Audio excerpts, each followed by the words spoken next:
Friday marks the official start of the Atlantic hurricane season, meaning it's time for everyone to start getting ready. Our chief meteorologist Zach Daniel is joining us live tonight from Richmond's flood wall to start our coverage tonight. Zach? That's right, the flood wall, built back in 1995, and something that we call it a bit of a rabbit's foot because we've needed it in the past, and then we built it, and since we built it and finished it, it really hasn't been needed. So it's brought us good luck. At some point, we are going to have significant flooding as the James River does drain about 25% of the water in the Commonwealth and kind of just acts as the drain, and it will rise. It is very temperamental to what happens upstream, and when these tropical systems come in, it can create major problems here. Look through our drone right now. You can see the flood wall. It's comprised of 22,000 cubic yards of concrete and over 1,000 tons of reinforced steel. So it is a monster structure.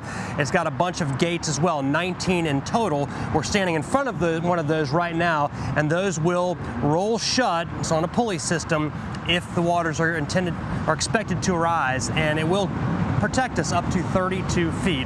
The river's never gotten that high, at least not in recorded history. All right, let's check out what we've got outside right now on this first day of June. Just partly cloudy skies now. Had clouds earlier in the day, even a few sprinkles around. That's now gone.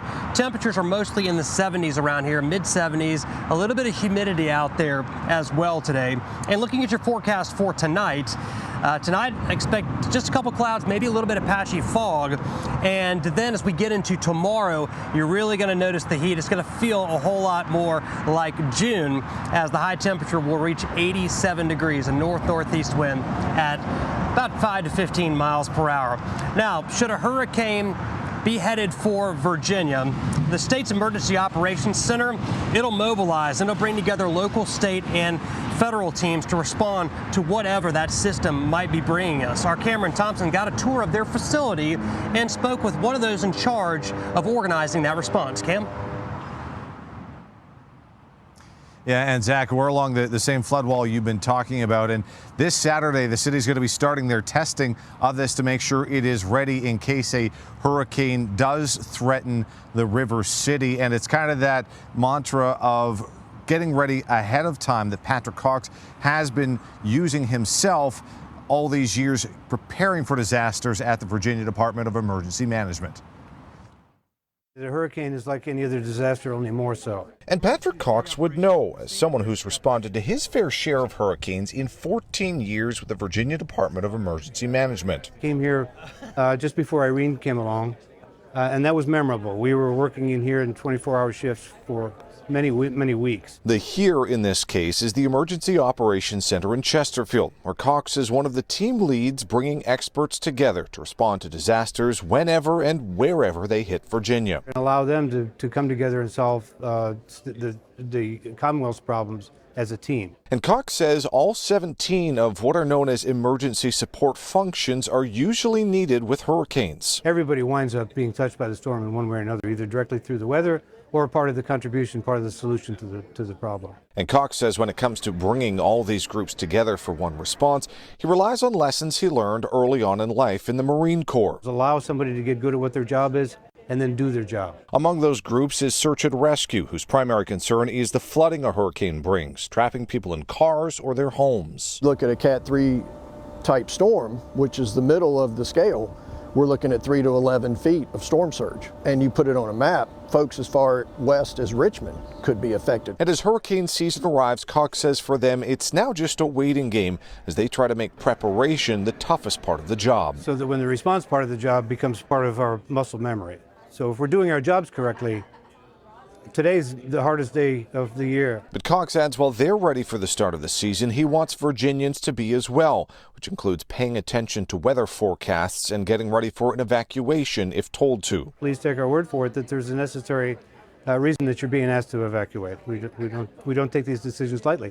In the meantime, have a kid, stay informed, and take care of your neighbor.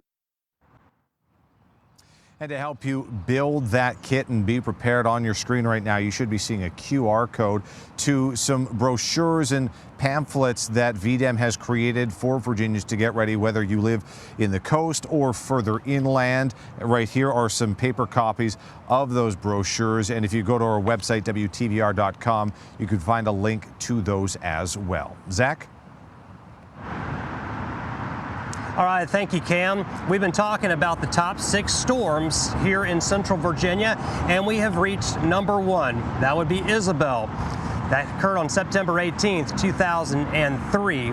And with thousands of trees down in the city of Richmond, over 2 million without power, and 20 deaths, Isabel is a storm that stands above the rest. Whoa, there just went a tree. In September of 2003, a storm the size of Colorado crashed into the East Coast. Isabel made landfall just south of Cape Hatteras as a Category 2 hurricane. I've been here over 30 years, and I would say this is probably the worst blow we've had. But it quickly made its way to Virginia, first battering the shoreline, then unleashing its fury on Metro Richmond. This is a tree that fell on a house in the 3300 block of Franklin here in the city. The damage was catastrophic. Uprooted tree just falls right on a car. This happened on Strawberry Street at Monument Avenue in the Fan area. In the city of Richmond alone, it's estimated that more than 10,000 trees were knocked down. I remember falling asleep after seeing sheets of rain and awakening to what looked like a war zone. The devastation can be attributed to Isabel's immense size and the heavy rain and high winds it brought. But there was another factor. Dominion Energy said that despite stepped-up tree trimming in recent years, countless trees that had been weakened by the 2000 to 2002 drought toppled readily in soil that was already saturated during a wet summer. In total, more than 1.8 million Dominion users lost power as a result of the storm, about 80% of their customers. The hurricane was directly responsible for 17 deaths, 10 of which occurred in Virginia. The Commonwealth was also hit the hardest financially, with the storm doing an estimated $925 million in damage here, compared with $410 million in Maryland and $170 million in North Carolina. The Isabel name was retired at the end of the 2003 season. God gave it to us, God will take it from us. So that's where we're at. All right, and we are planning much more coverage on the actual 20th anniversary of Isabel later this year.